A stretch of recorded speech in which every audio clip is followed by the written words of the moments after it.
Welcome to See Beneath Your Beautiful, where guests share stories of adversity and perseverance, which inspire, encourage, and challenge us. We embrace these tough conversations, intimately exploring our loves, fears, and hopes with a delicious combination of depth and lightness. So this is what I call the 30-second elevator speech. I have been interested in what's beyond what we see since I was 9. Read a book called The Witch Family by Eleanor Estes and said, oh, there's magic in the world. I want to go find it. My path to be an intuitive counselor has always been there. Got my first tarot deck when I was a senior in high school in 1973. And yeah, that kind of tells you how old I am. But the other stuff, the difficulties, are what makes me a good counselor, not just the tools I have, but what I've gone through. Mother was an alcoholic, cross-addicted with barbiturates, very physically and emotionally abusive. Her treatment of me led me to think that I was only worth what I looked like. And from the age of 11, I had a Dolly Parton figure with a brunette wig. That is not easy. So always treating myself very badly, figuring that I had no right to say no to anything, that I was only worth what I looked like, etc. Yeah. That led me to 2 very short marriages. The first one, the first day he threw me against a wall, I left. Second one, he just decided he didn't want to be married and left me in Atlanta, Georgia. And I'm not a magnolia, I'm a bagel. I need to be in New York. So we've done poverty. The first husband and I lived at 42nd and Osage in Philly, which had hot and cold running roaches and was known as Rape Central. I have been raped, abuse, you name it. I've gone through it, including 3 bouts of breast cancer. The last one happened a year and a half after I finally married the right guy. It was the second primary, but the doctors said, 3 strikes, you're out. We're taking the rack. We're taking your ovaries to cut your estrogen, and you're going from this Dolly Parton figure to a fat fire plug with such permanent side effects. Sexually, you'll be on the shelf for the rest of your life. Suck it up. Wow. What saved me was the examined life, knowing the idea of stimulus belief response. Yeah. My husband and I are celebrating our 20th wedding anniversary this year. The right husband. Oh, congratulations. Yeah. So you can get through it. But what it did is it gave me a real good idea of what people go through. So nobody can come to me and say, you don't understand. I will say, been there, done that. And I'm not special. If I got through it, so can you. Okay. I'm going to ask you lots of questions, but you didn't say your name. Oh, hi guys. I'm Corbie Mitleid. It is a chosen name. Corbie is Gaelic for ravens. Those are my favorite birds. And Mitleid is German for compassion. Reminds me why I do the work I do.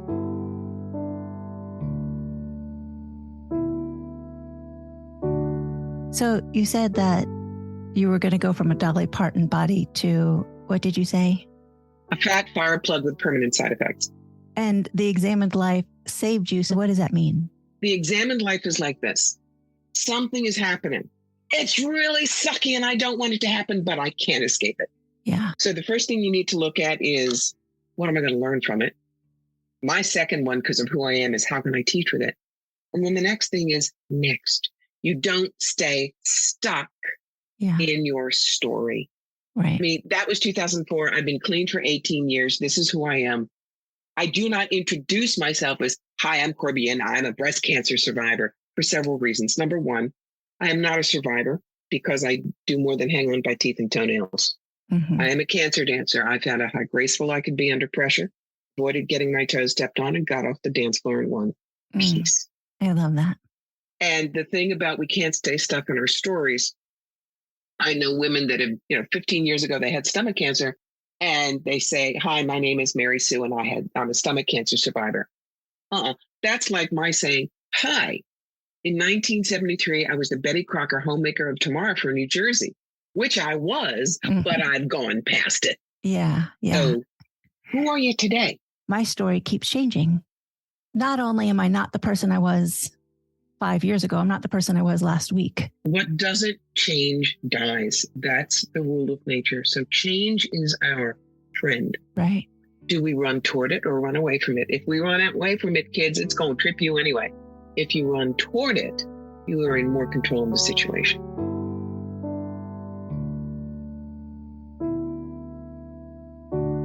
Are you a psychic medium? Full-time professional for 20 years, certified tarot master, past life expert, psychic medium and channel. I work 6 days a week. I read 1,000 people a year, and I get to get up in the morning. I don't have to get up in the morning. That's really key. And you've written some books. For me, words are my drug of choice. Mm-hmm. The first one that I wrote is called Clean Out Your Life Closet. It's a self-help book, but I mean, I'll give $50 cold cash to the first person who can tell me legitimately they have never read a self-help book, ever, because we all have. Yeah. But self-help books can be very damaging because it's like, we know what you should do and you have to do it or you're wrong. I remember the first self-help book I got at age 13 in 1968, and I still remember the first paragraph. Judy has a groovy wardrobe. She has fab makeup and her hair is far out. But nobody likes Judy because Judy's fat. One paragraph takes this impressionable teenager and says, you are worthless, except for what you look like and how other people judge you. That's the damage it does. I believed that too. So the book is basically, it goes through 4 things: clarity, adaptability, simplicity, and making friends with stress. But each chapter is, here's some of the dumb things I did. Sometimes here is a client story. And then it's, here's some ideas about what might work for you. But at the end of each chapter, I ask you questions that only you can answer. You can't turn to page 82. The chapter, Why Perfect Isn't What You Think It Is. Has perfect been a friend or foe in your life? Why? When did the search for perfection stop you from doing something important? How so? Think of a challenging situation and find 3 perfect things about it. How do your feelings about the situation change? So you learn deeply that you are your own best expert. Not me, you. So it's an empowering book. That takes a long time. Oh, God, yes. That takes a long time to believe that you have the answers within you. It's my mantra. I'm not special. You can do what I do. The other 2 are books about psychic stuff. The first one I wrote was called The Psychic Yellow Brick Road: How to Find the Real Wizards and Avoid the Flying Monkeys. The idea is you may love psychic stuff, but you don't want to learn to be a psychic. Like you go to an art museum and you love sculpture. You don't want to come home with a chisel and a block of marble. So it teaches you how to stay safe, how to find a good psychic, what questions to ask, which ones don't, what we can do. Yeah. And the last one is called You've Got the Magic Who Needs a Genie. And that is specifically my A-lister's guide to being on the Holistic Expo circuit. My nickname used to be the Travel Channel because I was 45 weekends on the road, 45,000 miles on the car. But 3 years ago, back injury, the universe said, you're staying planted at home. But I have all this knowledge. Why would I not give it away? I love that. My books are always nonfiction. It's here's what I've learned. Here, go and have a good life. Let me pass it on.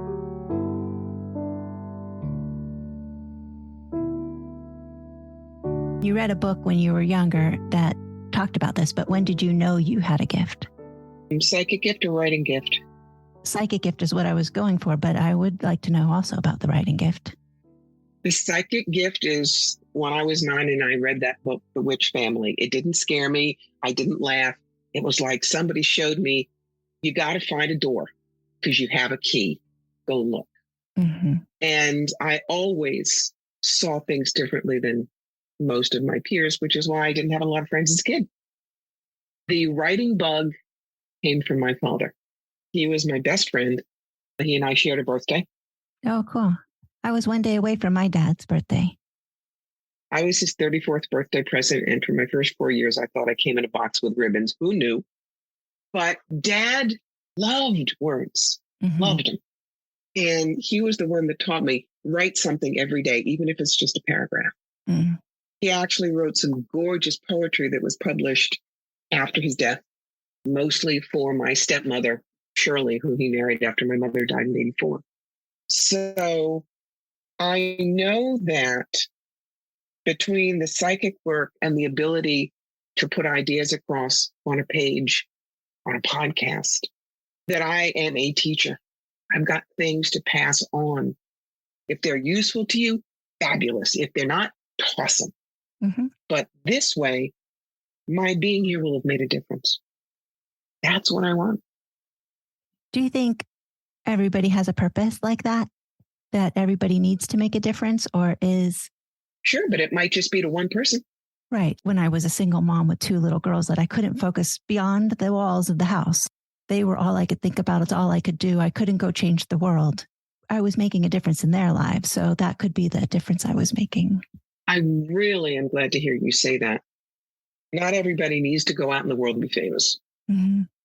If you raise spectacular kids, you may have changed the world by giving them the strength, the self-reliance, the joy in reaching out and finding out what else is out there.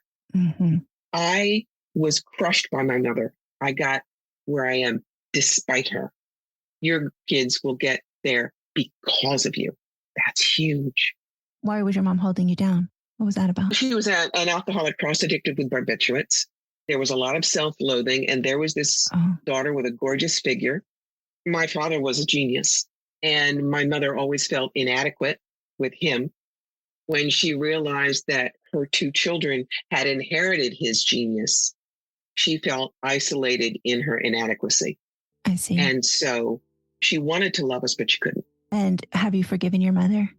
Oh, long ago, because she and I made this agreement before either of us got down here, that I might need these things to become a fabulous teacher. And so it was part of our pre-birth planning agreement. I really like that.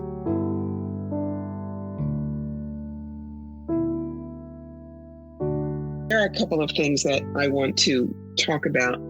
One of them is the most important questions you can ever ask yourself. What am I X about? X is whatever emotion you're feeling. Why am I X about that? And the magic question we never ask ourselves, what do I think would happen if I stopped being X about that?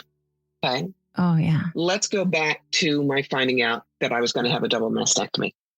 What was I upset about? I was having a mastectomy. Why was I upset? Because my entire identity had been wrapped up in the wrap. And I knew my husband found me gorgeous with that. So what was it going to be? Yeah. But then it was, what do I think would happen if I stopped being upset? Well, I might be able to get through this. And I knew that one of the things I needed to do was find 3 reasons to be okay with it. I didn't care how dumb they were. Mm-hmm. The first one was, you don't have them, you can't get cancer there. Mm-hmm. The second thing, they wouldn't get slammed in the refrigerator door at the doctor's every year, and every woman listening knows what I'm talking about. Third, implants, I'll be perky till I'm 93. Okay. Exactly. I got out of Mass General in 3 days, shopped for a bathing suit in 5. It's 18 years. Am I a plump, grandmotherly looking person? Yeah, I am. But I'm here, I'm whole, I'm healthy. Yeah. Carl's response when we told him what was going to happen is, he said, am I going to miss them? Oh, yeah, they were gorgeous, but I married you, not them. Byron Katie says, who would you be without that thought? If you could think it in a different way, your whole life changes. Yes. Yeah. That's why I also love the idea of the happy Martian detective. What's that? You and I were sitting across from each other and water might be coming out of your eyes. And I might say, why are you crying? But I could be wrong. Glibble, the Martian who was assigned to go and investigate humanity, jumps out of his little saucer and toddles over to you and with great glee says, why is there water coming from your eyes? And he might get a better answer because maybe you have allergies, or maybe your contact lenses are bugging you, or maybe there's an emotional basis. So whenever we ask a question completely ready for any answer at all, we're better off. And the example I give, there was a guy who was married with a daughter. He was in a terrible car accident. They fixed him up, but his face kind of looked like spin art. It was really awful. He was terribly embarrassed, always walked around kind of hunched, thinking everybody thinks I'm ugly, but still married with his kid. One night he was putting her to bed and she grabbed his face and she smushed it next to hers. And she said, this would be a great picture, but it would be better if mommy's face were in the picture. Now, old him would have thought, even my daughter thinks I'm hideous, and then you have decades of PTSD. Instead, he felt like a Martian and looked at her and said, why would it be better if mommy's face were in the picture? And she looks at him and says, because mommy can't hold the camera still and you take good pictures. One question, that's all you need to totally change your life. I question everything because you don't know. And sometimes you don't even know your own intentions. Don't you find that? Like you do something and you're like, why did I do that? And so how can you assume you know what anybody else is doing on purpose? Carl and I have been together 22 years, but there are still times when we misconstrue what the other one is doing. We have to ask to totally understand it. But that's one of the important parts of a marriage. It's always a work in progress. And being unoffendable is really a beautiful thing. You can ask him, what do you mean? And not going to take offense, not ready to pounce. Just, what do you mean? So I am clear. Yes. You make it about the challenge, not personal sniping. For instance, we really don't have enough closet space. Can we work on this instead of, you're a closet pig and my stuff's on the floor? Which one do you think is going to get a better response? Hello. That's funny. Yeah, we have a closet issue. Mm-hmm. I don't know why he doesn't like his tiny little section. Mine just keeps overflowing.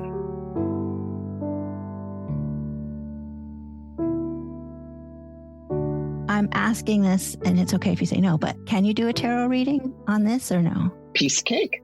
If you walked into my office, I'd sit you down, and the first thing I'd say is, what is the most important thing you want to get out of here knowing? So I know what you want to concentrate on. Or as they say in Brooklyn, darling, what's biting your butt? Okay. Well, I'm about to start a new venture. I'm creating a magazine. And what's that look like? That's easy. That's an entrepreneur spread. A card for you, card for the energy around the business, the brick and mortar location, how to market it, clients, competition, you're going to have staff? Not at the moment. Finances, what you need to know, and best possible outcome. Okay. I do drill down readings. It's not 3 cards, wait until October and fire the redhead. Energy around you, it's the 4 of Wands, which is a happy relocation card. You are moving into something that is delicious. Energy around the enterprise, honey, it's the Prince of Wands. It's going to happen faster than you think.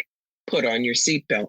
Yeah, I think that too is true. Brick and mortar location could also be whether it's online or paper or whatever. Mm-hmm. And the 8 of Pentacles, notice that he is pouring gold into a mold and what doesn't fit spills on the ground. Decide what will be the best avenue for it. Don't try, I want to do it online and I want to do it in print and. Choose one, focus there. Okay. How to market it? 3 of Cups. Your magazine is going to show us where the joy is in our lives that people forget. And that's what you push it with. Your clients are people in the pity party who really, really need your help. Competition? Oh, they're the big ones. What's that card? This is the Strength card. Notice there is a woman holding a lion's mouth gently shut in a couples reading. I call this the Yes Dear card. So don't let the roar of the bigger magazines scare you. You just look at them and say, thank you for sharing. You may think that if you wish, but I'm still over here. Okay, cool. Finances for you. That's the card of ultimate truth. This is what you should be doing. What you need to know, self-growth and self-improvement the whole way through. You'll never know all of it. Don't think you will. Don't try. Final outcome, you're going to be the empress, honey. This is the benevolent dictator. You're going to do brilliantly. That's so I have tears in my eyes. I feel all of that. That's awesome. And like I said, ain't nobody who reads as fast as I do. Because, I've been reading for almost 50 years. I love the cards. They know me, I know them, and we can pull it out fast. Well, I really like this, and I like you because I'm a bullet point kind of girl. I don't need all the fluff. I know. I call that glurpy purple with angels. Hi, my name is Little Dancing Raccoon, and here is my spirit guide, Arctic Bear. Oh, please. I'm from New York. That is not going down. That's funny. My mom was from the Bronx. So, Our rescue cat is from the Bronx. So, yeah. What's the rescue cat's name? Harley Q Pouncy Bounce. Harley was saved from a crack house. Oh, wow. Where his owners only fed him every few days after they got their drug money. threw him against the wall when they didn't like what he was doing, and football kicked him out of the house. Luckily, one of the rescues was right there, scooped him up, fixed him up, and he now lives up with us upstate New York with the life of his dreams.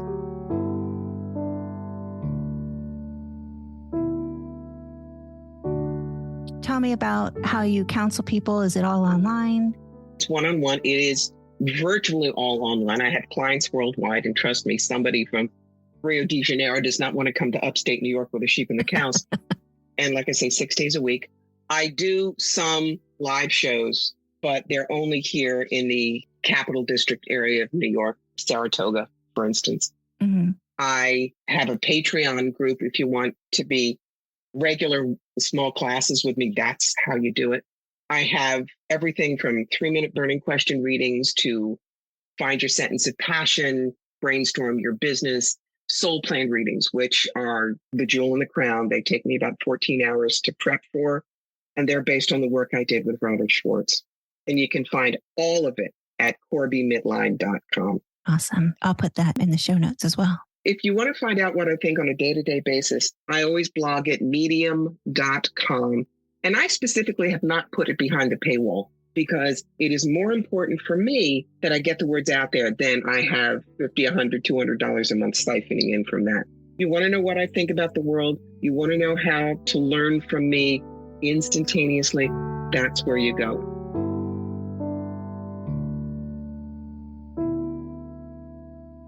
What did you do to not stay in the victim state? What were your things that really helped you in your life? When you know that you are not alone, we cannot get through this life on our little onesies. We're just not that smart. You realize that there are beings of some sort bigger than us, is what I'll say. And I tell people, I don't care if you're Christian, Buddhist, Muslim, pagan, believe in Ralph the Wonder Dog, doesn't matter. Just know something up there loves you, wants the best for you, and is willing to work with you. And so I'm here in service. That was what this life was about. It is why this life was so hard, so that I would be the teacher, the inspirer, the counselor that I am. I'm not a selfish person. I can't be. It's just not in my nature. At the same time, though, I do have boundaries. You know, you're not going to look at me and say, you got that gift from God, so you should be doing readings for free and you're cheating if you don't. No, hello. If I was a druid oracle, you wouldn't pay me, but you'd bring me a chicken, a cloak, some wood. Yes, I know I'm funny. I have done stand-up comedy about you think a psychic's life is easy. But to me, what that does is people drop their shields. They let the information in. Because no, I am not one of those psychics who thinks her aura don't stink. You know, I take my work seriously, me not so much. So if I'm teaching, if I'm helping people through their lives, if I'm making a difference in the world, that's a good day for me. That's all I need. Did you always think that way, though? Hell no. That's what I'm asking. What helped you to change into knowing your purpose and knowing how to serve? And relentless self-examination. Trust me, in my 20s and 30s, I was paranoid, bitchy, greedy, but the cancer really flips your head around. And I started looking and saying, well, what is my life about if it's not the cancer and I'm not going to die tomorrow? Right. And the more I dug deep and pulled out the rot and the roots, happier I was. And the better I was with finding the right people in my world. The two first and second husbands, they were when I thought I was only worth what I looked like. Right. When I realized I was fine the way I was. It was the inside that was important. Not until my husband 8 years ago, till I met him 8 years ago, did I find I could be loved for my personality. I didn't even know that was a thing. I always thought it was what I could offer physically only. But it's what we're taught, go way back to that self-help book when I was 13. Right. When I got the second primary, that was bout number 3, my guide said very clearly, look, we need you down there to do the work and you can't get past what you look like. We're going to remove the problem. Second primary turned the danger clock back to 0. But The 44 triple D was gone. I could not rely on my looks anymore. It had to be who I was. Yeah. Weird blessing, huh? Weird that it is a blessing. Depends on how you look at it. Exactly. I love it. As I say in my lectures, well, maybe next time I'll get to keep the rack. But this time they had to come home. Yeah. Well, I've really, really enjoyed this. Thank you. It's been a pleasure. Thank you for joining us for this week's episode of See Beneath Your Beautiful, hosted by Hara Allison. And thanks for your ratings and reviews. We'll be back next week with a new episode. Stay tuned.